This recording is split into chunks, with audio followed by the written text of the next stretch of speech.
런던은 안개가 자주 내려앉은 도시였다. 그 안개는 단순히 공기를 흐리게 만드는 것이 아니라 사람들의 표정과 생각까지 감추는 역할을 하는 듯 보였고, 그 도시에는 낮과 밤이 서로 다른 얼굴을 하고 있다는 소문이 돌곤 했다.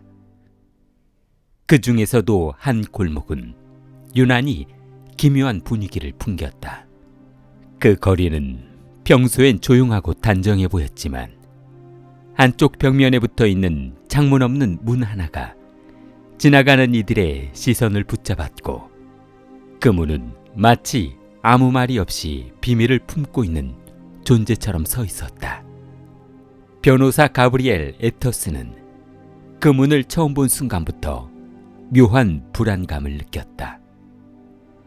그는 평소 감정을 겉으로 드러내지 않는 신중한 사람이었지만 그분 앞에서는 이유 없는 긴장감이 등 뒤를 스치고 지나가곤 했다. 어느 일요일, 그는 사촌 에필드와 산책을 하다가 다시 그 거리를 지나게 된다. 두 사람은 오랜 친구였고 주말마다 조용히 도시를 걷는 것이 습관이었으며 그날도 특별할 것이 없는 대화가 이어지고 있었다. 그러나 그분 앞에 이르자 엔필드의 발걸음이 잠시 멈췄다. 그는 잠시 망설이다가 낮은 목소리로 "이분의 얽힌 이야기를 알고 있나?" 라고 묻는다. 에토스는 고개를 저었다. 그러자 엔필드는 몇 달 전 새벽에 자신이 목격한 충격적인 사건을 이야기하기 시작했다. 그는 한 남자가 어린 소녀를 그대로 밟고 지나가는 장면을 보았다고 말했다. 아이의 울음소리가 거리에 울려 퍼졌고 주변 사람들이 달려나왔으며 그 남자는 미안함보다는 짜증에 가까운 표정으로 상황을 정리하려 했다고 한다. 분노한 사람들은 그 남자를 붙잡았다. 그는 사과 대신 돈으로 해결하겠다고 제안했고 모두를 그 문이 있는 집으로 데려가 수표 한 장을 건넸다고 한다. 그 수표에는 존경받는 신사의 이름이 적혀 있었다. 그리고 그 이름은 바로 헨리 지킬 박사였다. 에토슨의 마음은 서늘해졌다. 지킬 박사는 그가 오래전 알고 지내온 친구였으며 학식과 인품을 겸비한 인물로 사교계에서 명성이 높은 사람이었기 때문이다. 그 남자의 이름은 에드워드 하이드였다. 엔필드는 마지막으로 그렇게 말하며 그 인물에게서 설명하기 힘든 불쾌함을 느꼈다고 덧붙였다. 에토스는 그날 밤 쉽게 잠들지 못했다. 그의 머릿속에는 또 하나의 불편한 기억이 떠올랐기 때문이다. 몇 달 전 지킬이 작성한 유언장이었다. 그 문서에는 만약 자신이 사망하거나 이유 없이 사라질 경우 모든 재산과 권리를 에드워드 하이드라는 인물에게 넘긴다는 내용이 명시되어 있었다. 그 조항은 에토슨을 당혹스럽게 만들었다. 그는 지킬에게 여러 번 수정할 것을 권했지만 지킬은 그 조항을 고집했고 마치 그 결정을 반드시 지켜야 할 약속처럼 다루었다. 에토스는 결심한다. 이 문제를 더 이상 방치하지 않겠다고. 그리고 하이드라는 인물을 직접 확인해야겠다고 말이다. 며칠 동안 그는 그 골목을 오가며 기다렸다. 비가 내리는 날에도 안개가 짙게 낀 밤에도 그는 그 문 앞에서 묵묵히 서 있었고 마침내 어느 저녁 그 인물을 마주하게 된다. 하이드는 왜소했다. 그러나 단순히 체구 때문이 아니라 그의 움직임과 시선 그리고 주변 공기를 불편하게 만드는 분위기 때문에 사람들의 눈에 오래 남는 인물이었다. 에토스는 자신을 소개하며 말을 건넨다. 하이드는 짧고 무리하게 대답했고 그의 목소리는 낮았지만 어딘가 삐뚤어진 웃음이 섞여 있었으며 그 눈빛은 사람을 본다기보다는 계산하는 것처럼 느껴졌다. 에토스는 그와 악수했다. 그 순간 설명하기 어려운 소름이 손끝을 타고 올라왔고 그는 본능적으로 이 남자가 단순히 나쁜 사람이 아니라 무언가 빠져있는 존재라는 느낌을 받았다. 그 느낌은 모욕이나 분노가 아니었다. 오히려 인간이라면 당연히 있어야 할 어떤 도덕적 문제가 이 인물에게 결여되어 있다는 직감이었고 그 직감이 에터슨을 불안하게 만들었다. 하이드는 곧 사라졌다.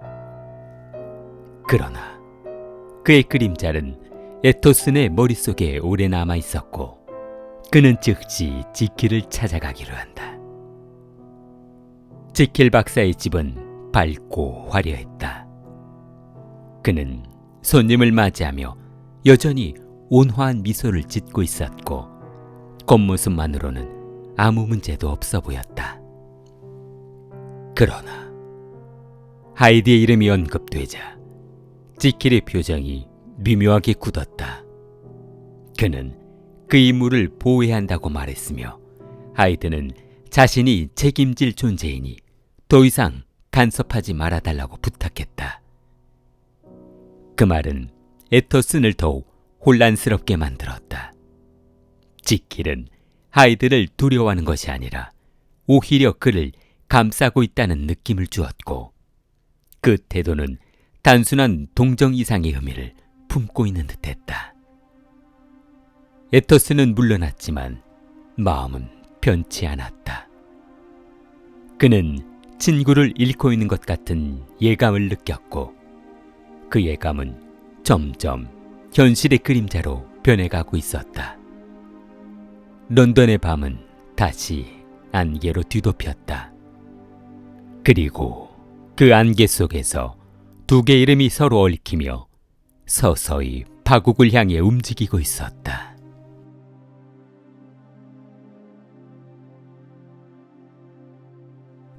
런던의 안개는 언제나처럼 도시를 덮고 있었지만 그날 밤의 안개는 유난히 무거워 보였다.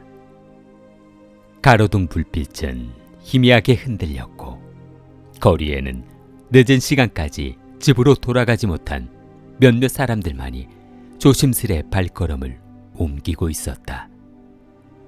그때 한 여인이 소리를 질렀다. 그녀의 목격담은 곧 도시를 뒤흔들 충격적인 사건의 시작이 되었고 그 장면은 잔혹함이라는 단어로도 부족할 만큼 무자비했다고 전해진다. 존경받던 한 노신사가 거리에서 맞아 죽었다. 그는 정치적으로도 명망이 높았고 온화한 성품으로 알려져 있었으며 그런 인물이 무참히 구타당했다는 사실은 시민들을 경악하게 만들었다. 목격자는 범인을 분명히 보았다고 증언했다. 왜소한 체구였지만 폭력은 맹렬했고 지팡이를 휘두르는 모습에는 분노가 아니라 기묘한 쾌감이 서려 있었다고 말했다. 그 묘사는 에터슨의 머릿속에 하나의 얼굴로 연결되었다.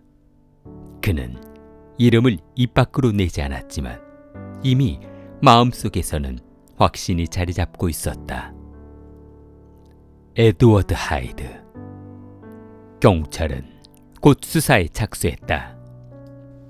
현장에서 부러진 지팡이의 절반이 발견되었고 그 지팡이는 에터슨이 지킬에게 선물했던 것과 같은 종류라는 사실이 드러났다.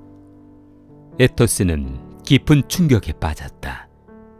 그는 친구의 이름이 살인사건과 연결되는 현실을 받아들이기 어려웠고 동시에 더 이상 외면할 수 없다는 책임감을 느끼기 시작했다. 경찰과 함께 하이디의 거처를 찾았을 때 그 방은 기묘하게 정돈되어 있었다. 그러나 서랍 속에는 피 묻은 흔적이 남은 지팡이 조각이 있었고 서둘러 떠난 듯한 정황이 곳곳에 남아 있었다. 하이드는 사라졌다. 그의 행방은 알 수 없었고 마치 안개 속으로 녹아든 것처럼 흔적조차 희미해졌으며 그 부재는 오히려 더 큰 공포를 불러왔다. 에토스는 지킬을 찾아갔다. 지킬 박사는 몹시 창백해 보였고 사건 소식을 이미 들은 듯했으며 하이드와는 모든 관계를 끊겠다고 단언했다. 그는 하이드가 자신을 위협했었다고 말했다. 하지만 그 설명은 어딘가 부자연스러웠고 마치 준비된 문장을 읽는 것처럼 매끄러워 오히려 진실에서 멀어 보였다. 에토스는 의심을 거두지 못했다. 그러나 친구의 불안한 눈빛을 보며 더 깊이 파고들지 못했고 당장은 그의 말을 믿는 척하는 수밖에 없었다. 한동안 도시는 조용했다. 하이드는 모습을 드러내지 않았고 지킬은 다시 사교 모임에 나와 웃음을 보이며 예전의 명성을 회복하는 듯 보였다. 그러나 그 평온은 겉모습에 불과했다. 지킬의 웃음은 어딘가 억지스러웠고 눈빛에는 늘 보이지 않는 무언가를 경계하는 기색이 서려 있었으며 그는 점점 사람들을 멀리하기 시작했다. 에토스는 그 변화를 놓치지 않았다. 지킬은 때때로 갑자기 말을 멈추었고 자신의 손을 바라보며 생각에 잠겼으며 마치 자신 안에서 또 다른 존재와 대화라도 하는 듯한 모습을 보였다. 그리고 어느 날 지킬은 완전히 은둔에 들어갔다.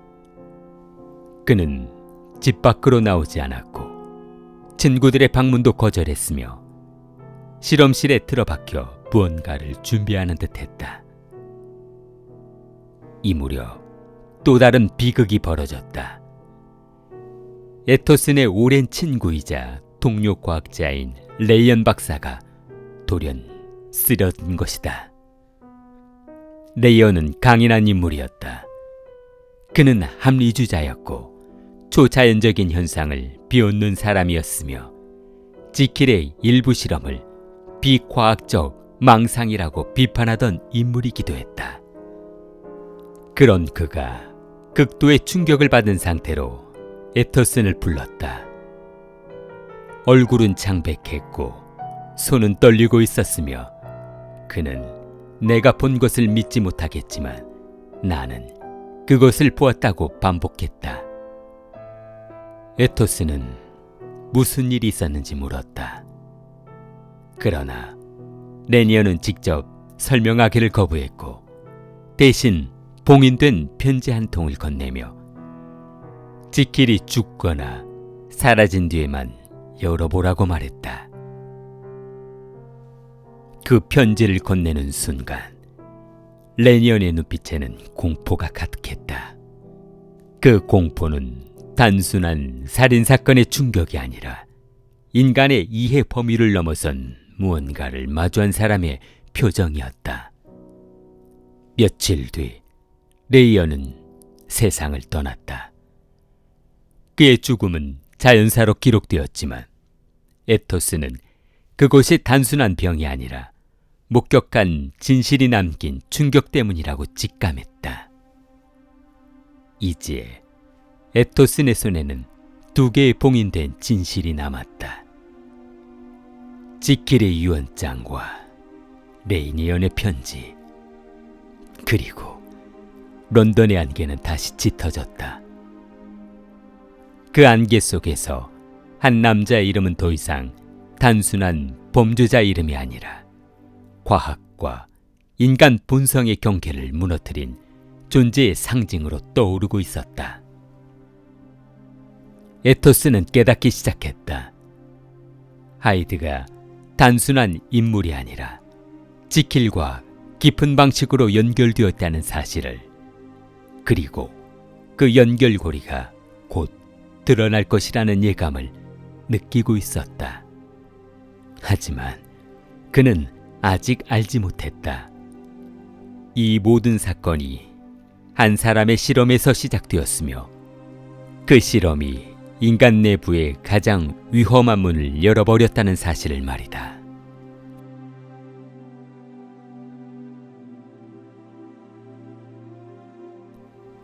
데니언 박사의 죽음 이후 에토스는 더 이상 이 사건을 단순한 범죄로 볼 수 없게 되었다.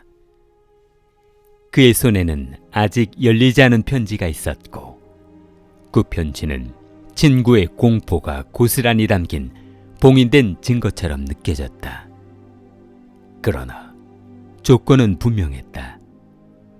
지킬 박사가 죽거나 실종된 이후에만 열어야 한다는 문장은 에토슨의 양심을 붙잡고 있었고 그는 아직 그 선을 넘지 않으려 애쓰고 있었다. 그 사이 지킬은 완전히 세상과 단절되었다.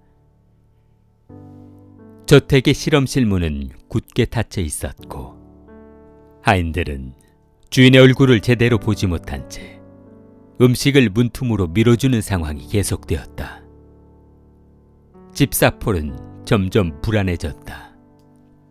문 안에서 들려오는 목소리는 때로는 지킬의 것처럼 들렸지만 때로는 훨씬 높고 날카로운 음성으로 변했고 그 음성에는 인간의 안정감이 결여되어 있었다. 에토스는 폴의 요청을 받고 저택으로 향한다.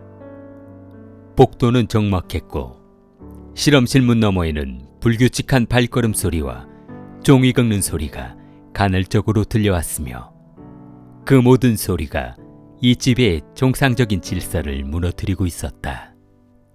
에토스는 문 너머로 말을 건넸다. 그는 지킬의 이름을 불렀지만 돌아온 대답은 어딘가 왜곡된 음성으로 친구의 목소리와 닮으면서 전혀 다른 존재의 것처럼 들렸다. 그 순간 에토스는 결심한다. 더 이상 기다릴 수 없다는 생각과 함께 문을 부수고 진실을 확인해야겠다는 각오가 그의 마음을 굳게 만들었다.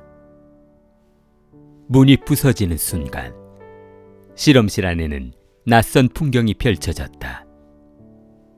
책상 위에는 화학기구들이 흩어져 있었고 공기에는 알 수 없는 약품 냄새가 가득했으며 방 한가운데에는 왜소한 인물이 쓰러져 있었다.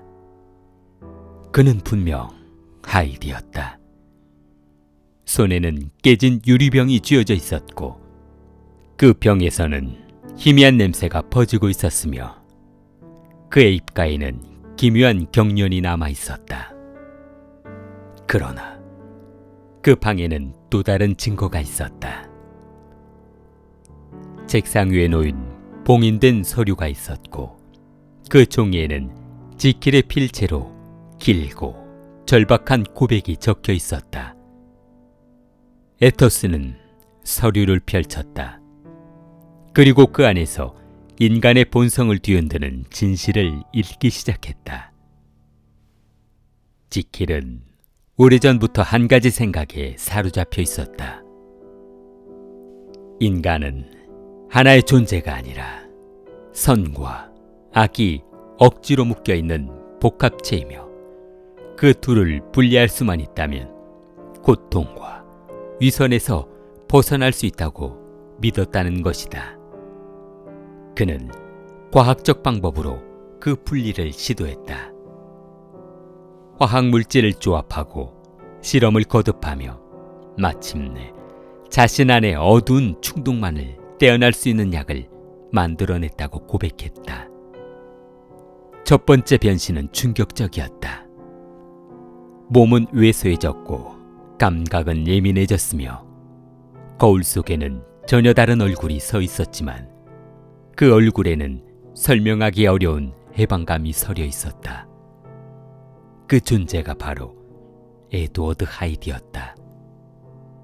하이드는 지킬에 억눌린 욕망과 충동, 그리고 사회적 가면 아래 숨겨져 있던 원초적 본능의 응집체였다. 처음에는 모든 것이 통제 가능해 보였다. 지킬은 약을 마시면 하이드가 되었고 다시 약을 마시면 원래의 모습으로 돌아왔으며 두 삶을 분리해 살아가는데 묘한 쾌감을 느꼈다. 그러나 문제는 그 쾌감이 점점 강해졌다는 데 있었다.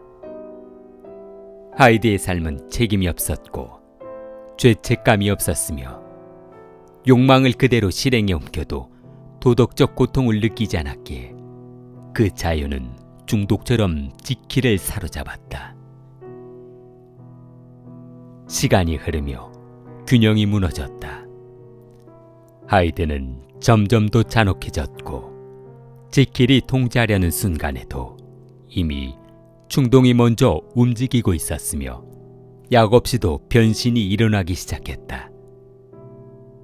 어느 날 아침 지킬은 침대에서 눈을 떴을 때 하이드의 몸으로 깨어났다고 적혀 있었다. 그 순간 그는 비로소 깨달았다. 자신이 악을 분리한 것이 아니라 악이 자신을 잠식하고 있다는 사실을 말이다. 살인의 밤은 그 절정이었다. 하이드는 분노와 쾌락이 뒤섞인 상태로 폭력을 행사했고 그 잔혹함은 단순한 범죄가 아니라 인간 내부의 어둠이 통제를 벗어난 결과였다. 지킬은 그 사건 이후 극도의 공포로 사로잡혔다. 그러나 이미 하이드는 독립적인 힘을 갖추고 있었고 악의 효과는 점점 짧아졌으며 더 많은 양을 필요로 하게 되었다. 결국 약의 재료가 부족해졌다. 마지막 남은 분말은 변질된 듯했고 더 이상 완전한 변신을 보장하지 않았으며 지킬은 점점 자신이 육체를 잃어가는 공포 속에서 마지막 선택을 준비하게 된다. 고백서는 이렇게 마무리되어 있었다. 나는 선과 악을 나누려 했지만 그 결과는 나를 둘로 찢는 것이 아니라 나를 사라지게 만드는 일이었다. 에토스는 서류를 내려놓았다. 실험의 안의 침묵은 무겁게 내려앉았고 그는 이제 친구를 구할 수 없다는 사실을 받아들여야 했다. 하이드는 죽어 있었다. 그러나 지킬 또한 돌아오지 않을 것이 분명했으며 그 둘은 결국 한 몸 안에서 시작된 존재였다는 사실이 마지막 퍼즐처럼 맞춰졌다. 그리고 에토스는 깨닫는다. 이 사건은 단순한 범죄나 광기가 아니라 인간이 스스로의 본성을 오만하게 해부하려 한 결과였다는 사실을 말이다.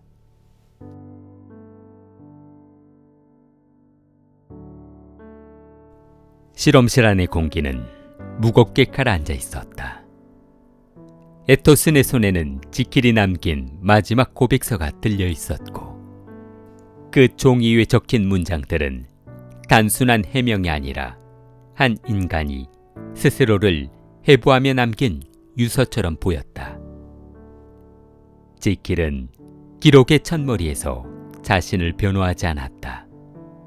그는 오히려 차분한 어조로 자신의 실험이 순수한 학문적 호기심에서 시작이 되었으나 결국은 인간의 오만으로 변질되었음을 인정하고 있었다. 그는 젊은 시절부터 이중적인 삶을 살아왔다고 고백했다. 사회적으로는 도덕적이고 존경받는 인물이었지만 내면에는 설명할 수 없는 충동과 욕망이 자리 잡고 있었으며 그 모순이 그를 끊임없이 괴롭혔다고 적혔다. 그는 말한다.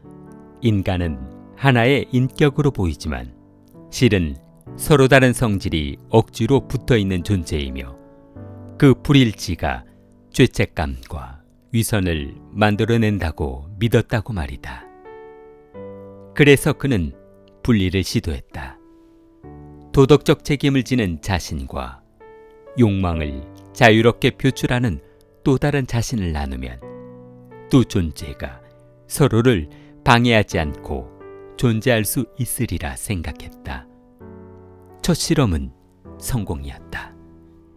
약을 마시는 순간 그의 몸은 뒤틀렸고 뼈와 근육이 낯선 방식으로 재배열되었으며 거울 속에서는 전혀 다른 얼굴이 나타났다고 그는 묘사했다. 그 존재는 가볍고 날카로웠다. 양심의 무게가 사라진 상태에서 세상을 바라보는 감각은 전율에 가까웠으며 그는 그 자유가 자신을 해방시켰다고 느꼈다. 그러나 그 해방은 중독이었다. 하이디의 삶은 짧았지만 강렬했고 그 강렬함은 점점 지킬의 일상보다 더 매력적으로 변해갔으며 균형을 무너뜨렸다. 지킬은 점점 더 자주 약을 찾았다. 하이드는 단순히 분리된 악이 아니라 점점 더 강해지는 또 다른 자아였으며 그 존재는 통제의 한계를 시험하는 듯 행동의 수위를 높여갔다. 살인의 밤 이후 지킬은 공포를 느꼈다. 그러나 공포조차 하이디의 욕망을 억누르기에는 부족했고 오히려 그 극단적인 사건이 하이디의 독립성을 강화하는 계기가 되어버렸다. 어느 날 지킬은 약을 마시지 않은 채로 변신했다. 그는 햇빛에 비치는 아침에 공원 벤치에 앉아있다가 갑작스러운 경련과 함께 하이디의 모습으로 바뀌었고 그 순간 그는 완전히 패배했음을 깨달았다. 이제 변신은 선택이 아니었다. 그것은 조건 반사처럼 찾아왔고 지킬은 점점 짧은 시간만 자신의 모습으로 머물 수 있었으며 하이드는 더 길고 더 자유롭게 세상을 걸어다녔다. 그는 필사적으로 약을 만들려 했다. 그러나 재료는 점점 효과를 잃어갔고 아무리 같은 처방을 반복해도 처음의 변화를 재현할 수 없었으며 그 사실은 그를 절망 속으로 밀어넣었다. 지킬은 고백서에서 이렇게 적었다. 나는 악을 분리한다고 믿었지만 사실은 그것을 키우고 있었으며 선은 악해지고 악은 강해졌다. 그는 마지막 선택을 준비했다. 하이드로 영혼이 고정되기 전에 인간으로서의 의식을 유지한 채 결말을 맞이해야겠다는 결심이었다. 그는 에토슨에게 편지를 남겼다. 자신을 기억해달라는 말과 함께 이 실험이 단순한 광기가 아니라 인간 본성에 대한 잘못된 접근이었다는 사실을 기록으로 남기고 싶었다고 적었다. 마지막 문장은 떨리는 필체였다. 나는 두 존재가 아니라 하나였으며 나를 나누는 순간 나는 이미 무너지고 있었다. 에토스는 서류를 덮었다. 실험실 바닥에는 하이디의 시신이 남아 있었지만 그는 그것이 단순한 범죄자의 죽음이 아니라 한 인간의 분열이 만들어낸 파국이라는 사실을 알고 있었다. 지킬은 사라졌다. 그러나 그의 질문은 남았다. 인간은 과연 선과 악 중 어느 쪽인가? 혹은 그 둘은 본래부터 떼어날 수 없는 하나의 구조이며 그것을 억지로 나누려는 순간 파괴가 시작되는 것일까? 런던의 안개는 다시 거리를 덮었다. 그 안개 속에서 사람들은 여전히 존경받는 얼굴과 숨겨진 욕망을 동시에 품고 살아가고 있었고, 어쩌면 지킬 이야기는 특별한 사건이 아니라 모든 인간의 축소판일지도 모른다는 생각이 남았다. 그리고 어쩌면 하이드는 사라진 것이 아니라 우리 안에 조용히 잠들어 있을 뿐인지도 모른다. 이들람의 이야기가 마음에 드셨다면 좋아요와 구독으로 보답해보세요.